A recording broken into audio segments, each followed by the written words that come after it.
নমস্কাৰ মই বশিষ্ঠদেৱ ফুকন আৰু আপোনালোকে চাই আছে এনকে টিভি প্লাছ এটা বিশেষ কথা লৈ আমি আজি আহিছোঁ শেহতীয়াভাৱে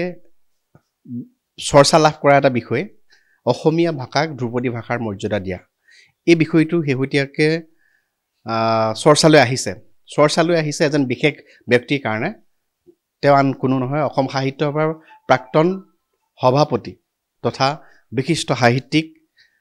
কুলধৰ শইকীয়া ছাৰৰ জৰিয়তে কাৰণ ছাৰে অসমীয়া ভাষাক ধ্ৰুপদী ভাষাৰ মৰ্যাদা দিয়াৰ ক্ষেত্ৰত সেই যিখন যুঁজ সেই যুঁজখন বা সেই যি প্ৰক্ৰিয়া সেই প্ৰক্ৰিয়াটো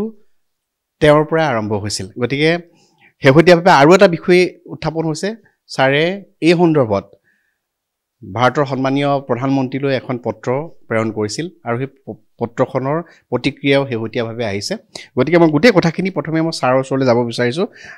ছাৰ আপোনাৰ ওচৰলৈ আহিছোঁ কথাটো হ'ল শেহতীয়াভাৱে প্ৰধানমন্ত্ৰীগৰাকীয়ে অসমৰ মুখ্যমন্ত্ৰীক অৱগত কৰিছে অসমীয়া ভাষাক ধ্ৰুপদী ভাষাৰ মৰ্যাদা দিয়া কথাটোক লৈ আৰু শেহতীয়াভাৱে আপুনি প্ৰধানমন্ত্ৰীলৈ এই সন্দৰ্ভত পত্ৰ প্ৰেৰণ কৰিছিলে কিন্তু এই কথাখিনিলৈ যোৱাৰ পূৰ্বে মই প্ৰথমে আপোনাৰ পৰা জানিব খুজিছোঁ অসমীয়া ভাষাক ধ্ৰুপদী ভাষাৰ মৰ্যাদা দিয়াৰ কাৰণে আপুনি এই যুঁজখন বা এই প্ৰক্ৰিয়াটো প্ৰথমে আৰম্ভ কৰিছিল কেতিয়াৰ পৰা আৰু কেনেকৈ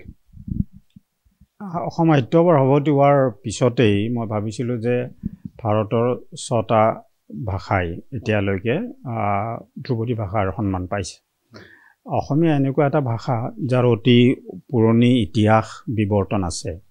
গতিকে এই ভাষাটোৱেও ধ্ৰুপদী ভাষাৰ স্থান পাব লাগে আৰু সেইকাৰণেই আমি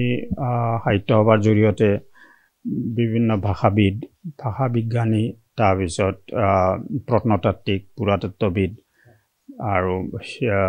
সংগীতজ্ঞ কলা কুশলী এনেকুৱা বিভিন্ন ধৰণৰ বিভিন্ন ক্ষেত্ৰৰ মানুহৰ লগত কথা বতৰা পাতোঁ আৰু তেওঁলোকৰ জৰিয়তে এখন সমিতি পাতি আমি এটা প্ৰায় 394 পৃষ্ঠাৰ এটা পূৰ্ণাংগ এটা প্ৰতিবেদন আমি উলিয়াইছিলোঁ সাজু কৰোঁ আৰু সেইখন আমি 2021 চনৰ 19 মাৰ্চত আমি মিনিষ্ট্ৰী অফ কালচাৰ সাংস্কৃতিক ডিপাৰ্টমেণ্টলৈ ভাৰত চৰকাৰৰ তেওঁলোকলৈ এটা কপি পঠাওঁ আৰু লগতে সাহিত্য একাডেমীৰ ছেক্ৰেটেৰীলৈ পঠাওঁ আৰু সেই সময়ত মই যি সচিব আছিল তেওঁলোকৰ ভাৰত চৰকাৰৰ এইবিলাক কামত জড়িত তেওঁলোকৰ সৈতেও মই কথা বতৰা পাতিছিলোঁ লগতে মই এবাৰ দিল্লীত যাওঁতে মই কিছুমান প্ৰাক্তন যিবিলাক সচিবক লগ পাইছিলোঁ 2-4জনক তেওঁলোকৰ লগতো কথাটো পাতিছিলোঁ যাতে কেনেকৈ আগবঢ়াই নিব পাৰোঁ আৰু যে নহওক আমাৰ এই প্ৰতিবেদনৰ ওপৰত সাংস্কৃতিক বিভাগে ভাৰত চৰকাৰৰ তেওঁলোকে সাহিত্য একাডেমীলৈ লিখে যে এইটো পৰীক্ষা কৰিব লাগে সাহিত্য একাডেমীৰ এটা লিংগুইষ্টিক এক্সপাৰ্ট বডি এটা থাকে কমিটি এটা এইটো ভাৰত চৰকাৰে বনাই দিয়া সেই সমিতিখনে যিবিলাক প্ৰস্তাৱ আহে তেওঁলোকলৈ যেনে মাৰাঠী আহিছে আমি জানো আৰু তেনেকৈ অন্যান্য ভাষাও 2-4টা প্ৰস্তাৱ আহিছে সেই প্ৰতিবেদনৰ ওপৰত তেওঁলোকে আলোচনা কৰে পুংখানুপুংখভাৱে আৰু সেই প্ৰতিবেদন আমি যিখন প্ৰতিবেদন দিছোঁ সেই প্ৰতিবেদনৰ ওপৰত আলোচনা কৰি যদি কিবা বেলেগ উপাদান লাগে আমাক তেওঁলোকে জনাব আৰু সেই সময় আমি তেনেধৰণৰ উত্তৰবিলাক দিব পাৰিম মুঠ কথা এতিয়া সেই এক্সপাৰ্ট কমিটিখনৰ অধীনত এই আমাৰ প্ৰতিবেদনখন আছে আৰু তেওঁলোকে সেইখন পৰীক্ষা নিৰীক্ষা কৰিব অলপতে তেওঁলোকে বিচাৰিছিলে যে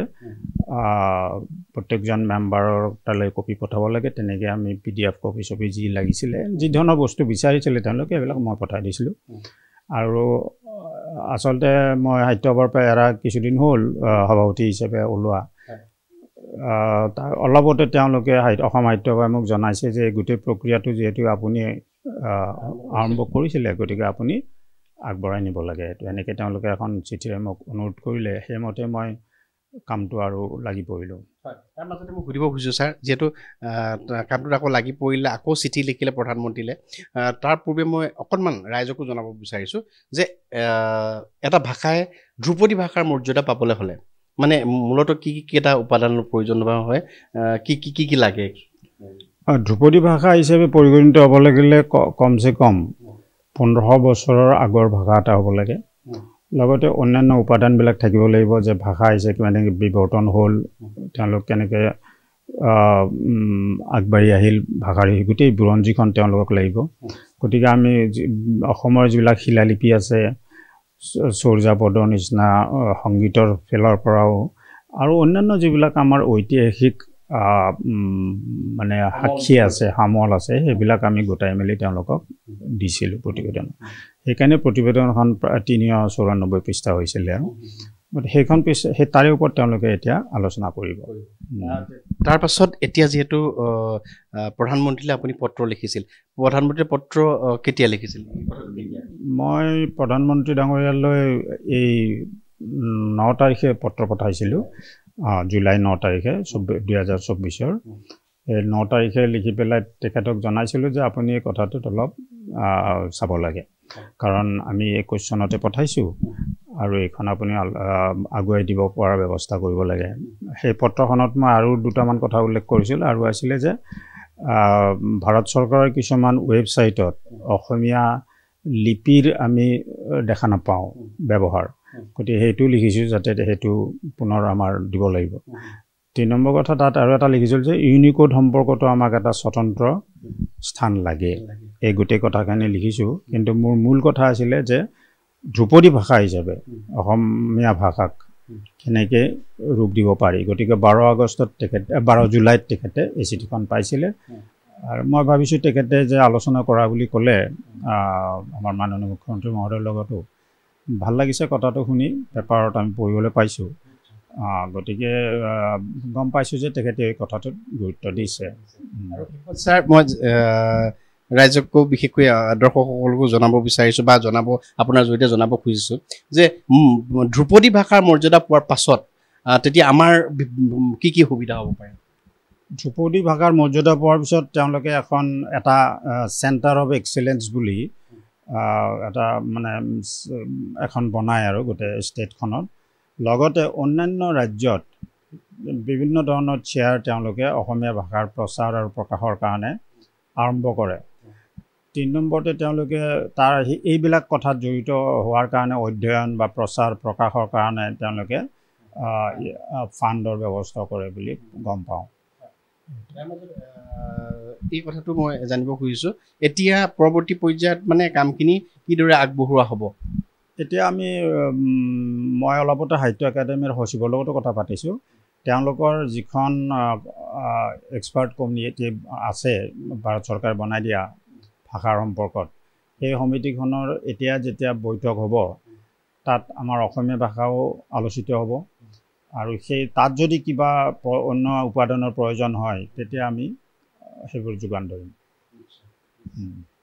ধন্যবাদ জ্ঞাপন কৰিছোঁ লগতে আৰু এটা কথা আছে যে